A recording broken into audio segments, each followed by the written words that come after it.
Hey everybody, it is nostalgia time once again, and after two exciting install races of Windows Server 2008, we're going to do one more upgrade saga. This time we're going to be focusing on Windows Server 2012, the server-based edition of Windows 8. So we begin our journey at the official milestone 1 build of Server 2012, build 7850, which was compiled on September 22nd, 2010. Now, just like with Server 2008 and all the other editions, it actually comes in four different editions: Standard, Enterprise, Data Center, and Web Server. In this build, otherwise, there haven't been really too many significant changes, and in fact, elsewhere, and there isn't really too many differences from the client counterpart. So, as we can see, just like the client counterpart, everything remains identical to Server 2008. If we can see, the last piece of the text has actually been removed or cut off, which I think is a bug. Now we are going to do the Enterprise Edition. So now we have the Enterprise Edition and Server Core. The full installation includes the UI, and then Server Core only includes the command prompt. So we're going to do full installation. But we can see Windows Server codenamed 8.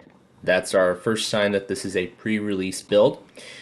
But otherwise, everything else about this build is mostly identical to the client counterpart, including Windows 7. Though we can see that, of course, there's no out-of-box experience, it jumps straight to Windows' finalizing your settings. But now, just like any server build, it's based on the R2 version. It's the second version, which, of course, this would be Windows 7's server counterpart. And of course, we'll need to change the password before we can log in for the first time. So after we change the password for the first time, we can now log into the server. And here it is. As we can see, pretty much very identical to the client counterpart of Windows 8, except we have the classic theme and the server counterparts, and mainly some server programs. But otherwise, that's really all there is to see. We should see, yep, here it is, the very same start screen that we saw in the client counterpart, except we do see some additional options like remote desktops here.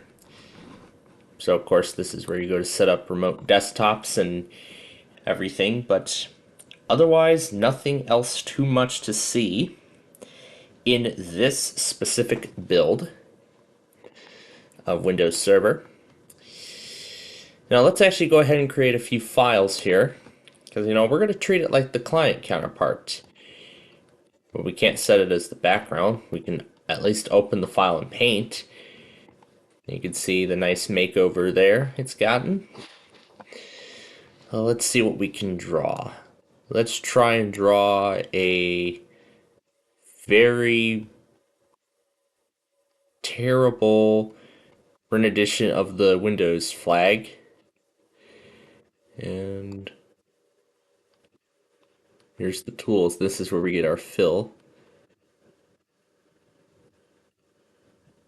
I'm gonna make sure I fill it in, or else the color's gonna bleed out of the outside of the box.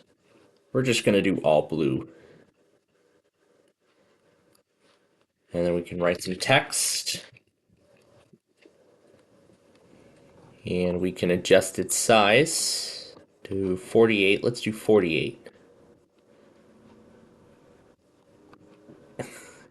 It looks kind of bad already. Oh my. But we'll go ahead and save it. And we can create fictitious contacts in this build. Let's do the other counterpart from what we did in the consumer edition of Windows 8, where we made a fictitious contact and see if it carried over. And I'm going to create a few text documents, and I didn't create a blank folder. Let's do that.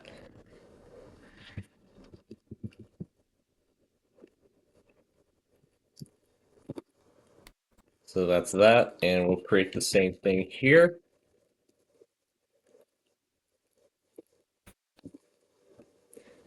And we can already see the updated folder icon, which would not be in the final release.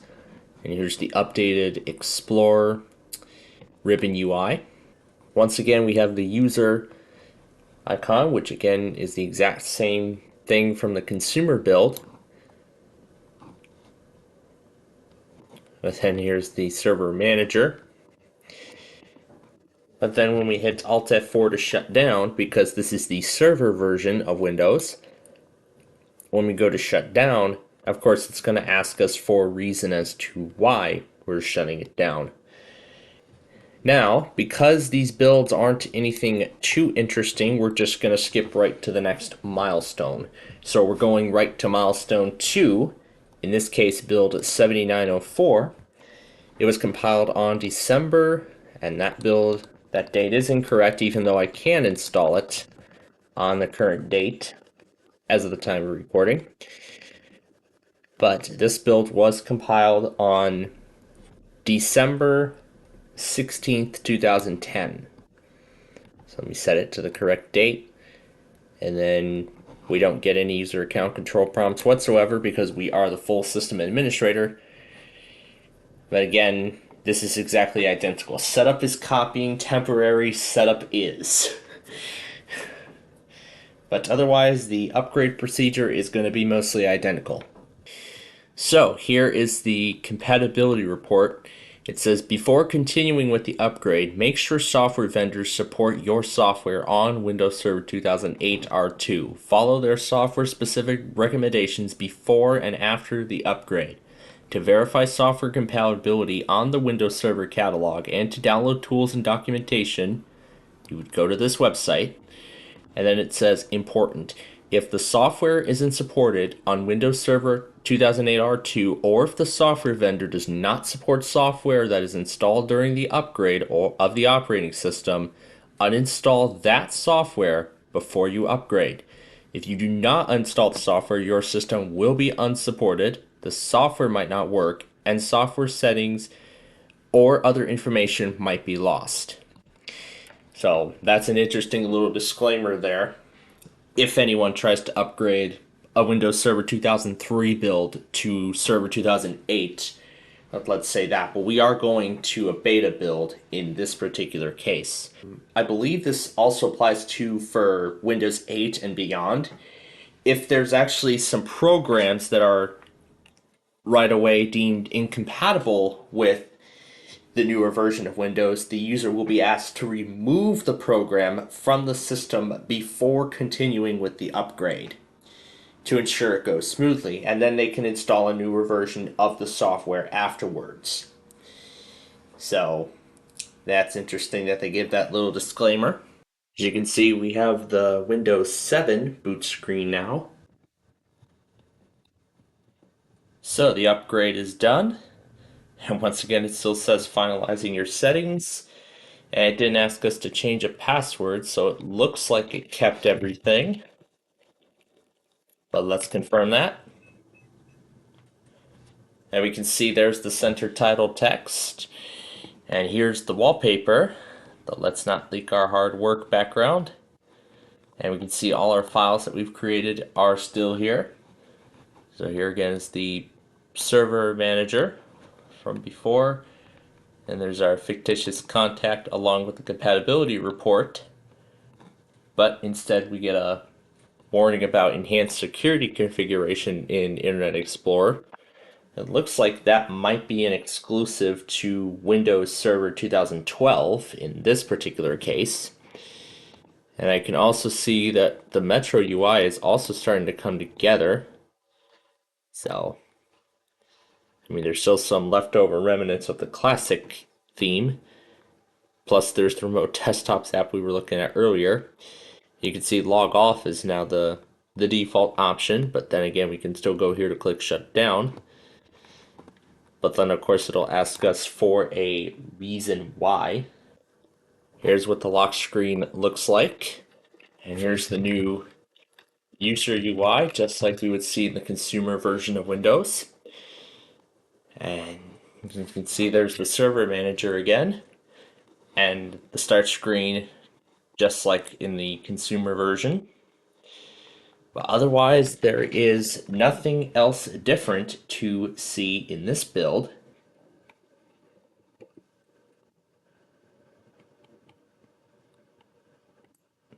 But we can see that most of these menus don't really work. But let's just add a random role. We're just going to add stuff like Active Directory, Federation Domain Services. Let's just add a few roles into this little server, but yeah, can't do that.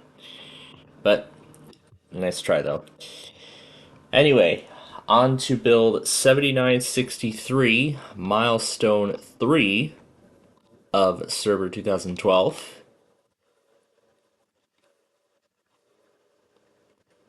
And there we go. This one was compiled on March 10th, 2011, and again, everything is going to look very much identical. And we can now see that the proper text blurbs display. The last word is now present, like it should be. But otherwise, everything else is the same as before. So there's our first look at what sort of is the new Metro UI of Windows 8. We'll go ahead and log in now to this build. And we'll start to see, again, the updated theme. And everything has carried over, but we can start to see the visual styles kind of coming together. And we can see the Windows 7 orb is also here in this build, just like in the last build. So that's what that looks like. The updated lock screen in this build, where we now have the picture.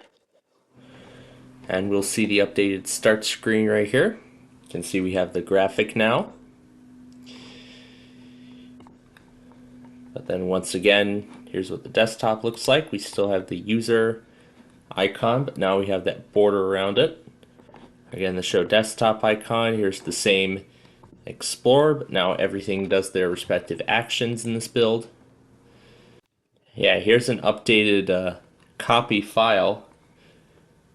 So here's an updated confirmation dialog box. Instead of it being a button, it's actually a hyperlink.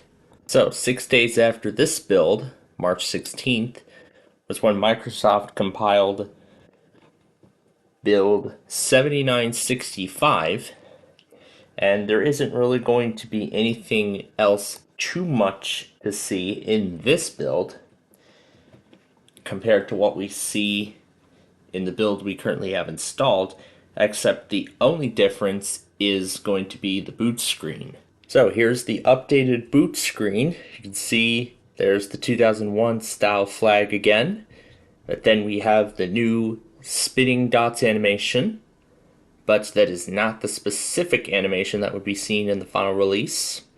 But otherwise, that's really the only change there is in this build of Windows Server 2012. So after this build is done, we're going to go right to the next build in the set, build 8019, which was compiled on June 1st of 2011, which makes even more updates to everything UI-wise, including the start screen. So launching the installer for 8019, I actually also discovered that the build that I have just installed actually was the first build to use the Windows Server 2012 branding on the boot screen, essentially the final release. So as you can see, we now have 3 entries. We have a full remodified version. This is a full remodified version that was actually also added, which also includes remote desktop abilities. But we are still going to do the full installation, but now the license agreement reads operating system vNext, or as it would later be known as version next, in especially Windows 10 preview builds, and even now Windows 11. Once again, there's the message about the compatibility, but this build actually also introduces several other additions. This is going to be this is the first build to add the Foundation and Essential Small Business Server versions, variants, additions, whatever. This is also the first addition to include the additions Multi-Point Server Standard and Multi-Point Server Premium, Storage Server Standard, Storage Server Workgroup, High Performance Computing Server Core, Storage Server Essentials, Home Server, Small Business Server Standard, Small Business Server Premium, Server 2008 for Small Business Server, without Hyper-V for Small Business Server, and Server Embedded Solutions, Server for SB Solutions, SB Solutions EM, Server Solution EM, and Server Solutions Premium. So essentially what Microsoft was doing was previously they had separate server editions. They had a small business server, and then they had Windows Home Server, which was a completely separate release. So what Microsoft was doing here was they merged all of those together into one platform.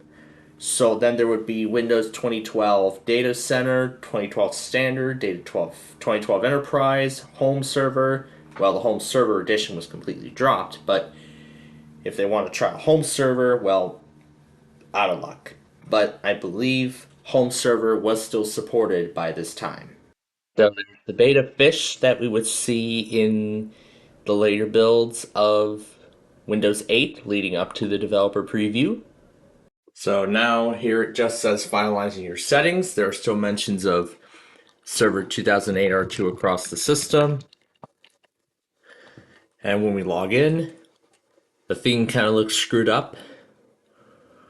But we do get a different wallpaper. And we have a sample privacy statement. This is placeholder text for the privacy statement that will be displayed in this dialog. And then here's what looks to be an updated server manager. An item with the same key has already been added. I'm guessing that's probably what I was trying to set up earlier. So here's the lock screen once again. As you can see, we have the updated UI, but again, we still have the Server 2008 R2 branding. So once again, the server manager tries to start. I see everything has carried over. And then here's what the start screen looks like now in this build. So it's looking very close to being the final release, which is to be expected now since we're nearing the developer preview of Windows 8. So up next is build 8051, which was compiled on July 19th, 2011. So a little over a month has passed. And as for the Enterprise Edition, we can only upgrade to this build. Now, in the out-of-box experience... No.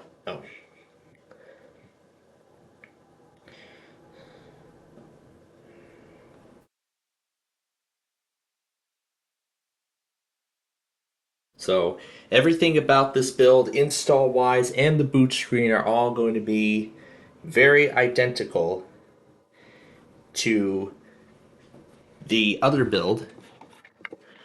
So everything about these install screens are going to be exactly identical to what we've seen throughout this episode.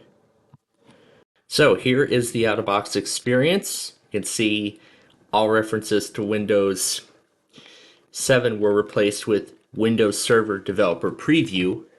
Well, it doesn't say Server 2008 Enterprise anymore. It now just reads Windows Server Developer Preview. And even on the branding at the bottom, it says the same thing. Well, I had to do a new installation because I couldn't upgrade to the Enterprise Edition because there was not an Enterprise Edition with the new branding. We actually have a new theme now, an updated theme. And here's what we have. It says, please note feedback features are turned on in this version because this is a pre-release version of Windows Server vNext. The feedback features in the software have been turned on by default. The Customer Experience Improvement Program automatically sends to Microsoft anonymous information about your hardware and how you use the software. It includes reliability access component technology that sends to Microsoft additional system reliability data and also downloads a small file to your computer from time to time that permits us to collect information about specific errors you have while using this software.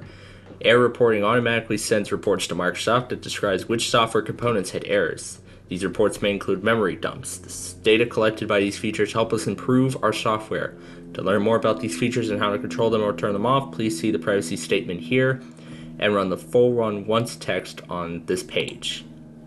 So, in the last build, it was a prototype message, but as we can see, the server manager on here is looking pretty close to the final release. Except everything looks to be in lowercase. I'm not sure if it would be in lowercase in the final build. And once again, here is the new design from before. And then here is the updated start screen, which once again looks pretty close to the final build. We once again have the Metro control panel, which like before would eventually shape to become the control panel in Windows 8. Unspecified error in Explorer. I don't know what it's trying to open. But there is no animation on the start screen. I believe that would be the case in the final release. But because we told it a new installation, we actually have two Windows.olds. We have a .old.00, which is the previous build. So we can go to Users. We have an Administrator folder. And as you can see, all of our stuff is still here. We can just move it over to the desktop, and there it all is. The compatibility report from earlier, along with all these other things. The contact of Nani I created, a Windows 8 logo, and that's really everything there is to see here. But actually, one more thing. In the security options, it is looking pretty close to the final build. We do have the modern task manager we would see in Windows 8.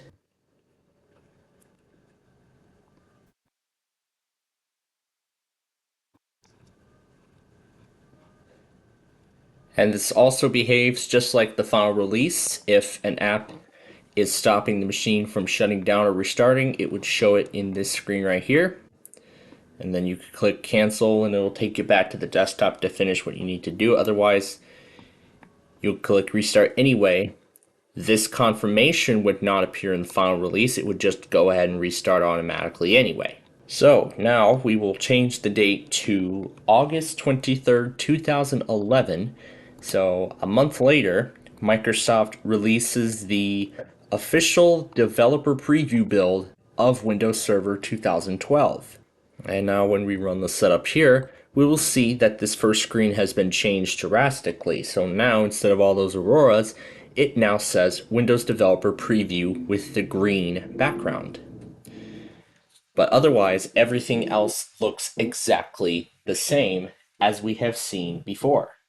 So now everything here reads Windows Server Developer Preview, and this optional installation is now known as Features on Demand. But again, it would be the exact same thing. We're going to do the complete installation. The end user agreement also mentions Developer Preview.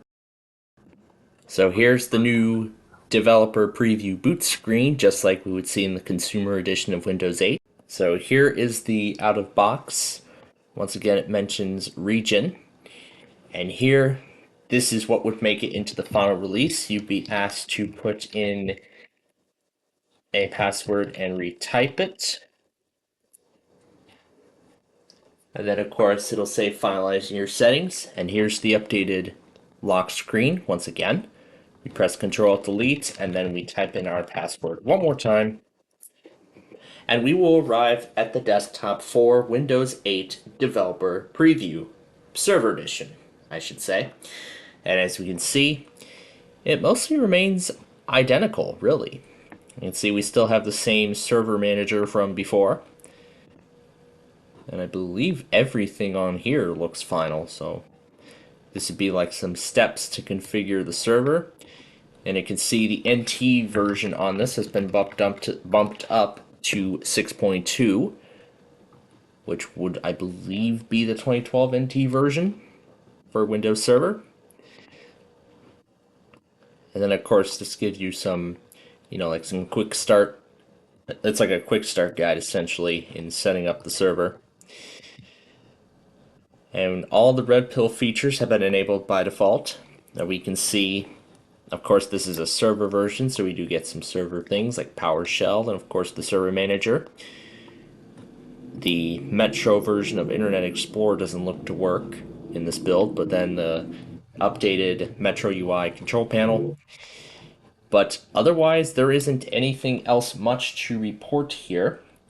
We're going to move on now to the next build, one of the builds after the developer preview, build 8140, which was compiled on October 20th of 2011. And we can see that this build changes a lot of the developer preview branding, if not all of them, to now say Windows Server 8 Beta. So Microsoft was kind of thinking twice about naming the next server release, considering going with the year it was released, like Server 2012, like we're doing here. So once again, we have Server 8 Beta Standard. So everything, instead of saying Developer Preview, it now says Server 8 Beta.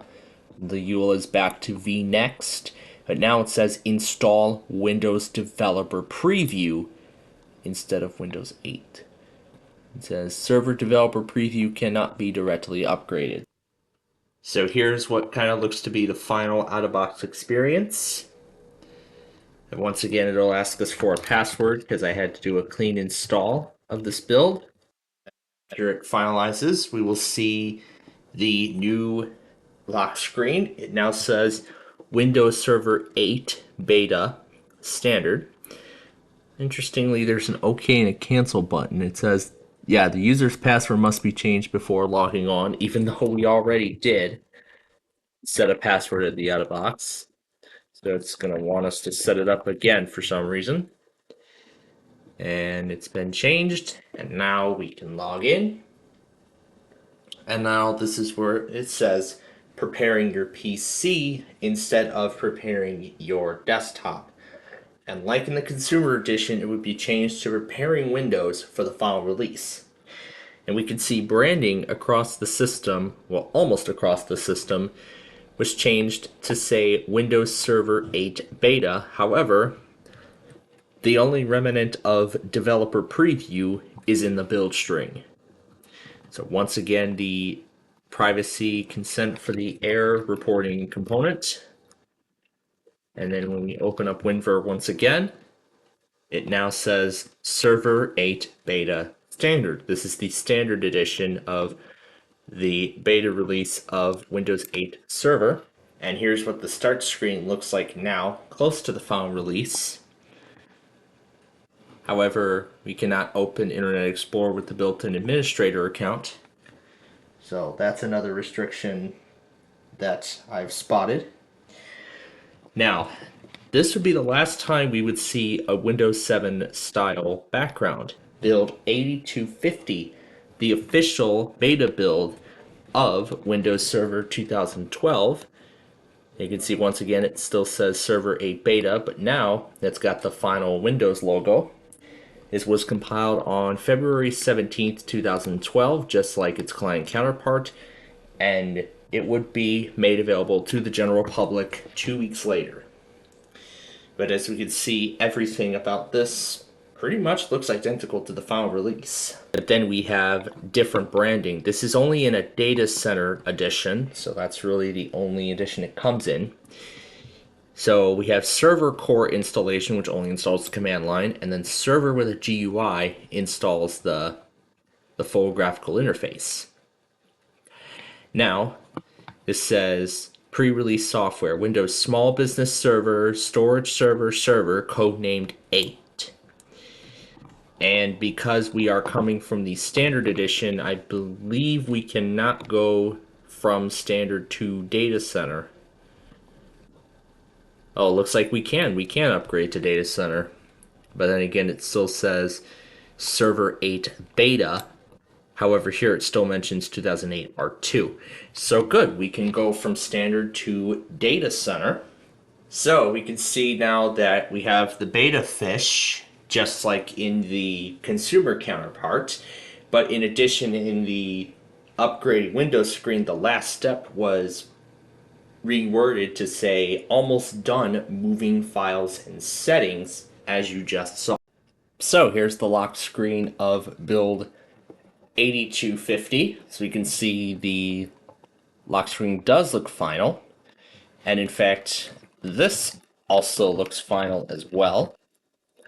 Again, it now says server 8 beta at the bottom. It doesn't mention an edition, but it will when we load in here. So there we go. As we can see, here's the compatibility report the installer saved. Before we upgraded to this build. And here's that updated background. But then we have a .old2. We can go to users, administrator, desktop. But it doesn't look like all our stuff is in here. But remember, we have the .001. So we can go to users, desktop, and there's all of our stuff. We can move that over. And we can just skip it like so. And I believe that progress bar status is also final. Here's the same message from before, except this now mentions the Windows Server 8 beta privacy statement. This says, do you consent to enable error reporting? Although in the consumer edition it would not ask for that. Opening up WinVer mentions Server 8 beta, version 6.2. And then we open the start screen, it looks mostly final.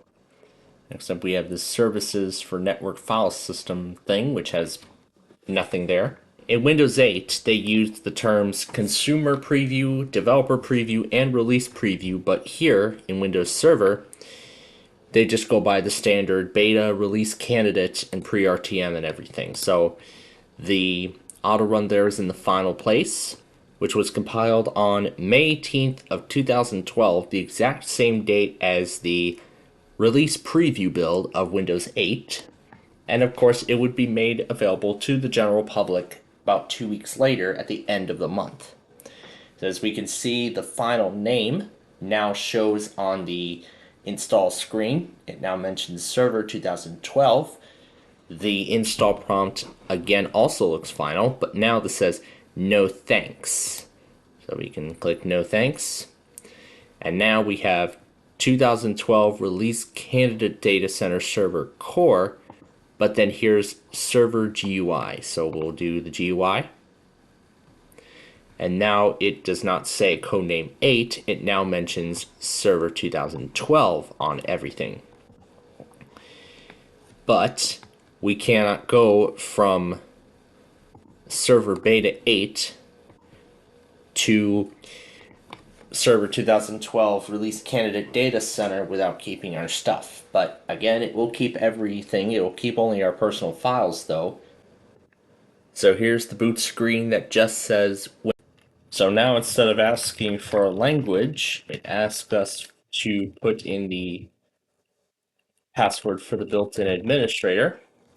So we'll go ahead and put that in, and then we will see a sort of final implementation of the lock screen with once again the control delete requirement. And then we can see instead of mentioning server 2012 and then in addition, it just says Windows Server 2012 and nothing more. And I can see just like in the release preview of Windows 8, the time bomb has already triggered. I don't think I set the date, but it actually doesn't really matter.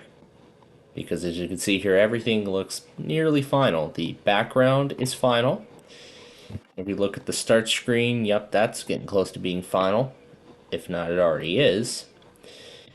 And speaking of final, that's actually where we are going now. We have reached our final destination, the official release to manufacturing build of Windows Server 2012.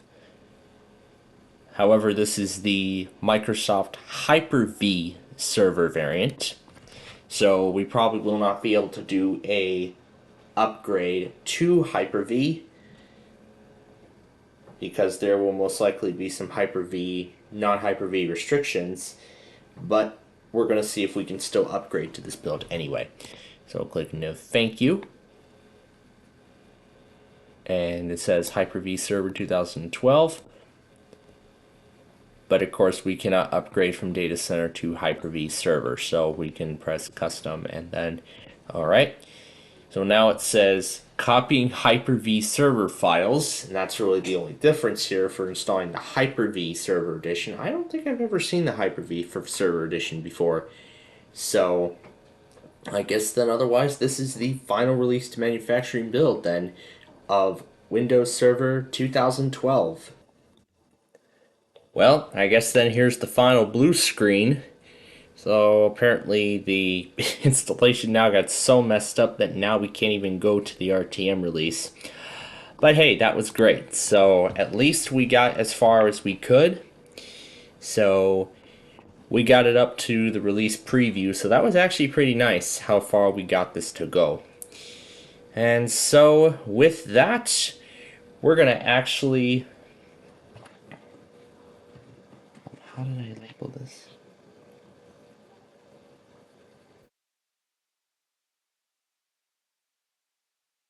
So, in the next episode, we will be wrapping things up here for the Nostalgia series in a documentary on the end of Windows 10 and 32-bit hardware as a whole.